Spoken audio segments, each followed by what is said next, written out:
Hi, this is Trish Kendall with Choose and Become with the Trish Kendall Speaks episode. I'm headed to the airport for a 4:00 flight. It's a Monday and I'm gone for most of the week. And I am stuck with the statement that friends told me a long time ago because I had kids late.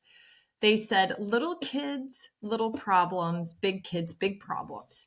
And I've always traveled for work. And when Lily and Sam were little, when I was traveling, it was all about, I don't know, is their lunch packed? You know, is the nanny said, is Joe good? Did they get like just small kid things? And now as Lily is 15 and a sophomore and Sam is an 8th grader, for sure, Lily though, there's friend things, there's social dynamics, there's stress from school. Did I make the sports team? I mean, there's so much more emotional and social challenges, problems, things to talk about, things to help Lily and Sam navigate. And I'm lucky that Lily and Sam and Joe, my travel is just a part of our life, and we get on FaceTime and we talk on text. And so we have that communication, and especially Lily knows that she can reach out to me. And so we stay connected. This trip, I am holding on to the worry of one of Lily's friends. And this Trish Kendall Speaks is both about little kids, little problems, big kids, big problems. And it's also about the criticality of listening to understand. I teach, or I should say I coach a lot of teams and leaders, especially on how to master the craft of listening and listening at a higher level, listening at a deeper level, listening to understand the person that we are interacting with. And so what I'm holding on to, so I'm going to infuse this lesson as a part of my learning as being a mom too, as it relates to listening. And when I'm in workshops and I'm coaching teams, sometimes I'll use funny examples of me not listening to my kids. Well, this isn't funny. I mean, it's really important. Lily has a friend who's going through a hard time. And because Lily's school is a little bit away, she doesn't see her friends after school, but she'll talk to them on the phone. And this past week, this particular friend has called her several times and they've stayed on the phone for an hour or more. And this girl is just, I'm not quite sure what she is going through, but I know that she is having a really emotionally hard time. And Lily talks to me about it. And I was out of town and she talked to me about it. Then I was at Sam's school open house and Lily called me, said, Mom, I really need to talk to you. And so Lily and I talk about it and I help her and Joe helps her navigate being a caring and kind and present friend that she can be. And then things escalated a little bit and I started getting concerned and wanted Lily or myself for me to reach out to this friend's parents. Here's where listening comes into place. As Lily and I were talking about this, she shared with me, she shared with me her barriers of going and asking an adult for help. Now, Lily is talking to me, and I immediately, if I think about the pyramid of listening, there's a pyramid of listening.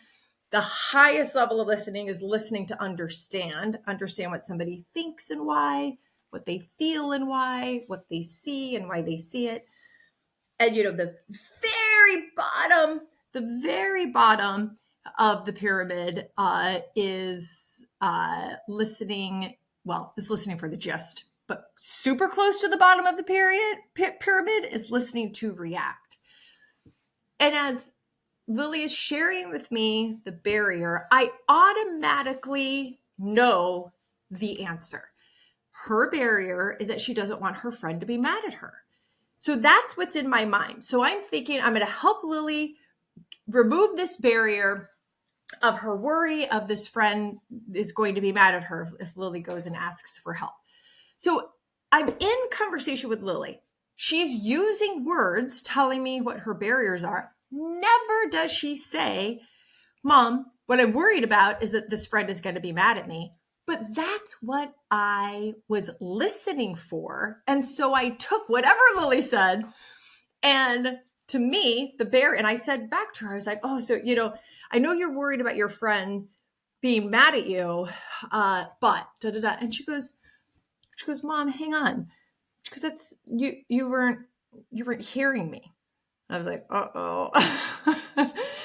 Because in my mind, that is what her barrier was. And so no matter the words that came out of her mouth, I was only thinking about solving for this problem that in fact wasn't the problem.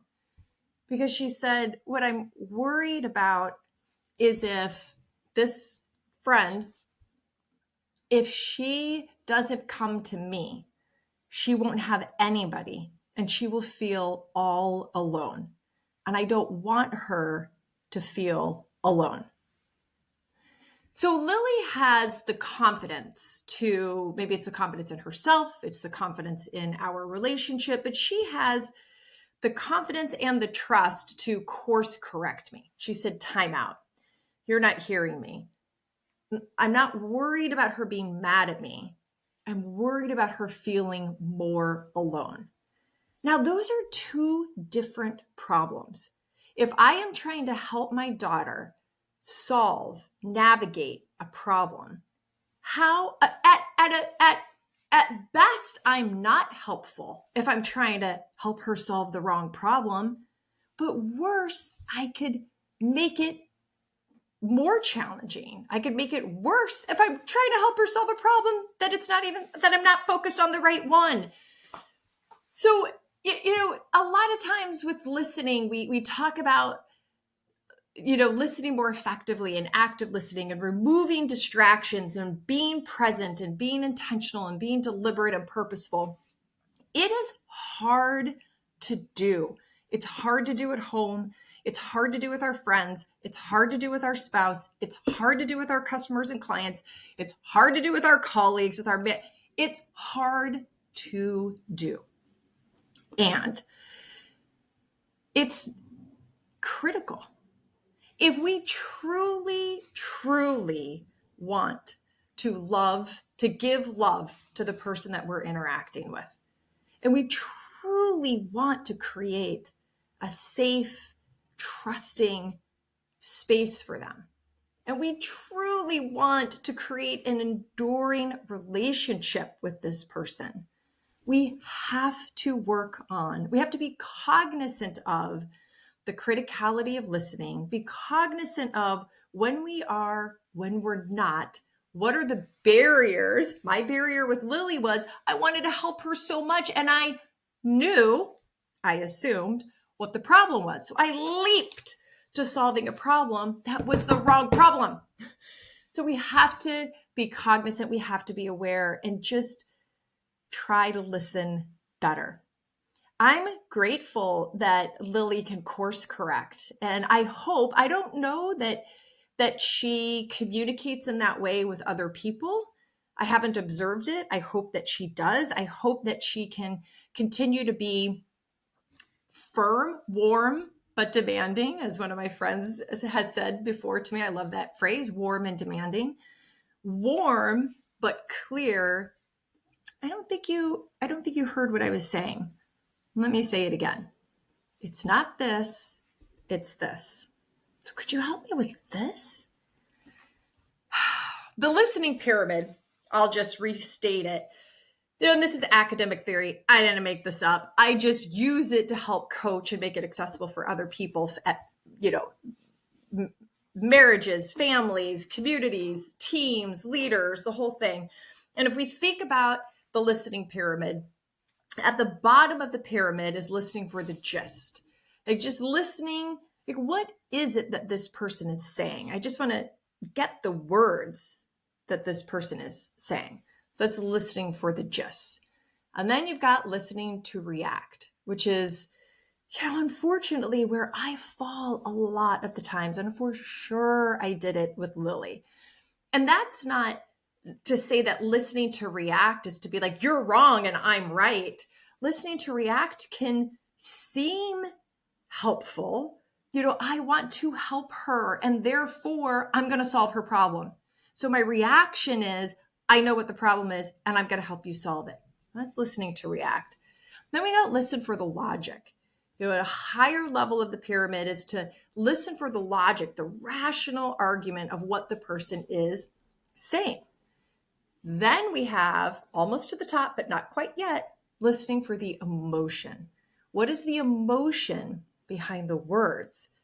What's the emotion of what someone is saying and what they're not saying? What's the emotion of what they're communicating? And at the very top of the pyramid, at the very top, if you're like the master, if you are mastering your craft, you're an artist, the art of listening is listening to understand the person that you're interacting with, to understand what Lily is actually thinking and why she thinks that way, or to understand what Lily is feeling and why she feels that way.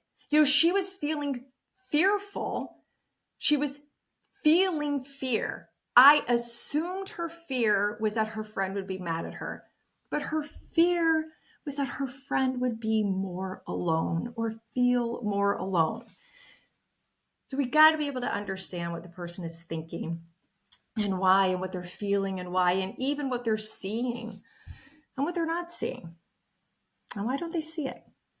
And if we can listen in that way, not only can we better understand the situation, you know what? That's Joe calling me about what's going on with Lily and us trying to help Lily with her friend. So I'm going to sign off for now so I can call Joe back. But we just work on it, the craft of listening. Listening might be one of the most important and common manifestations of giving love at work, at home, in our communities, at school. Do you want to give love? Try to listen better. Thanks for being along this journey. Choose and become.